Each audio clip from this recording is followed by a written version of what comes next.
اب سنیے جو میں علم عظیم کہہ رہا تھا کہ ایک تو علم عظیم دوستانے ملاقاتیں دوستان مولا اتنے اہم ہیں کہ جنت میں ان ہونے کے بعد داخل ہونے کے بعد پہلے ملاقات دوستاں کا حکم ہو رہا ہے، اور دنیا میں سنو دنیا میں کنوا مع الصادقین اللہ والوں کے ساتھ رہا کرو. اور نمبر 3 سن لو تو وہ بھی عجیب و غریب ہے، پہلی دفعہ سنو گے آج کہ اللہ تعالیٰ کو اپنے دوستوں کی ملاقات اتنی پیاری ہے کہ جماعت کی نماز واجب کر دی. اختیاری مضمون نہیں ہے کہ جاؤ چاہو تو جاؤ، نہیں تو اکیلے کمرے میں نماز پڑھتے رہو. جماعت کی نماز، جماعت سے نماز پڑھنا واجب ہے یا نہیں؟ اور تاریخ جماعت مسجد کے لیے حکم ہوا کہ جی چاہتا ہے ایسے لوگوں کے گھر میں میں آگ لگا دوں. کس کا فرمان ہے؟ سرور عالم صلی اللہ علیہ وسلم.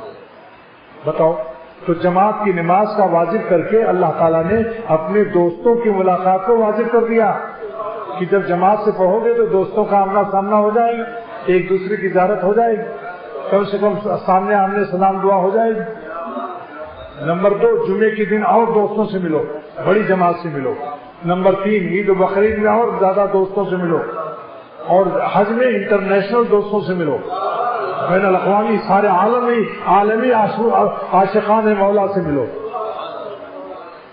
بس یہ تو اللہ تعالیٰ نے چلتے چلتے آخری میں یاد دلا دیا. میں دعا بھی کر کیا کہ افریقہ کے علماء کے سامنے میرا مضمون ایسا ہو جائے کہ جو نوٹ کر کے جائے میرا مال ساؤتھ افریقہ پہنچ جائے.